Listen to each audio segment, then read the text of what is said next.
The NASCAR Camping World Truck Series heads to Las Vegas Motor Speedway for race 3 on the year, the Bucked Up 200.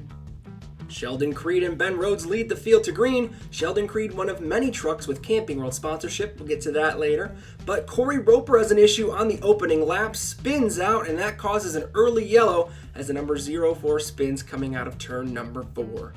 Continue on here and restart lap number 7. Again, Creed and John Hunter Nemechek this time lead the field to green, and that number 4 truck would do its best to get out front with help from the Toyotas behind him.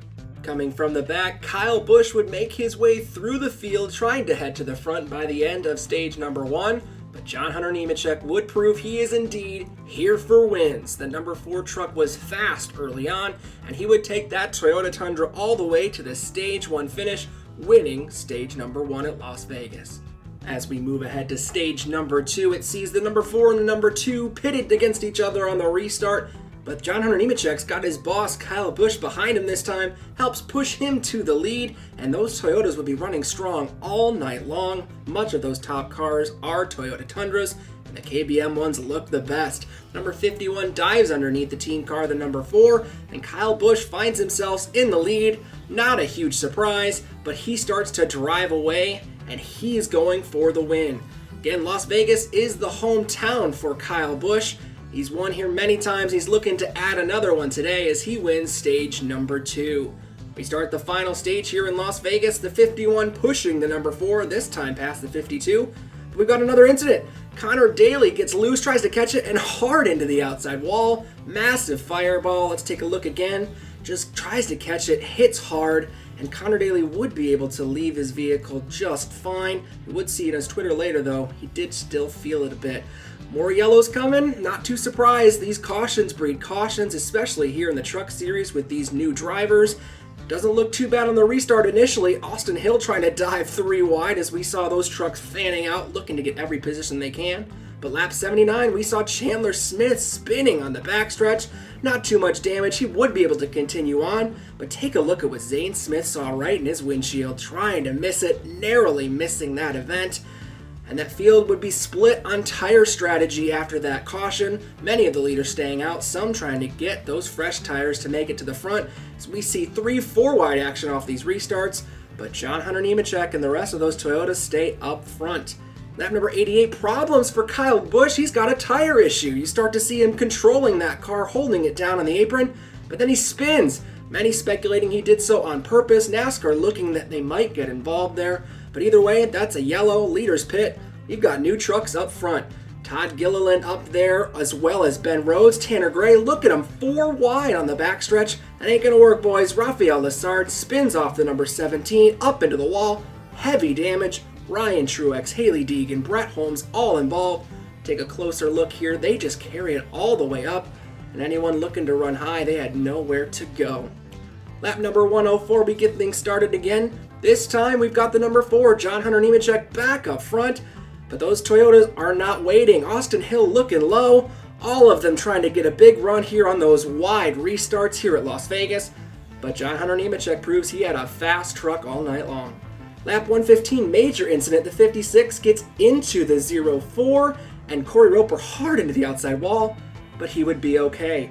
Kyle Busch, though, had a problem on his pit stops. He would be forced further back in the field. Can he make it back to the front? We know the 4 is fast, but so is that 51. And here he comes. He's all the way up to 3rd, right there behind Austin Hill, but would he be able to get past his team car?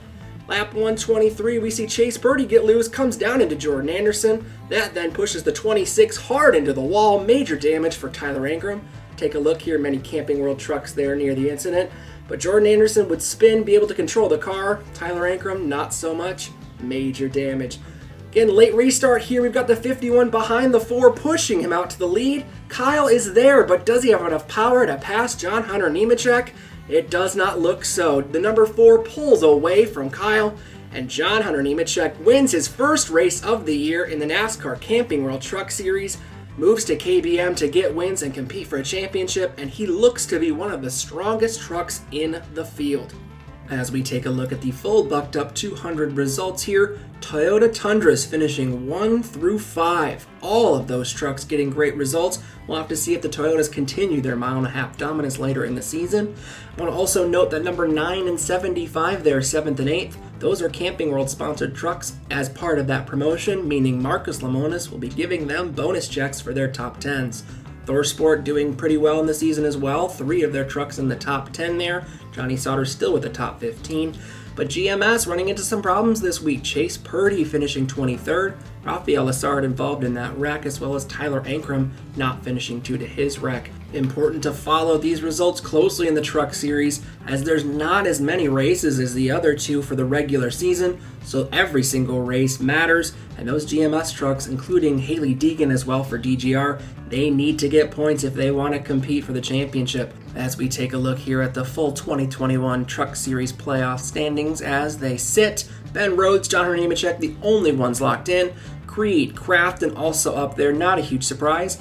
But Stuart Friese and Johnny Sauter coming off of a not-so-great season last year, seeing them both up there is a good change. Also Wayne Self currently in the top 10, but not sure if that will hold as Austin Hill, Zane Smith, Brett Moffitt all out.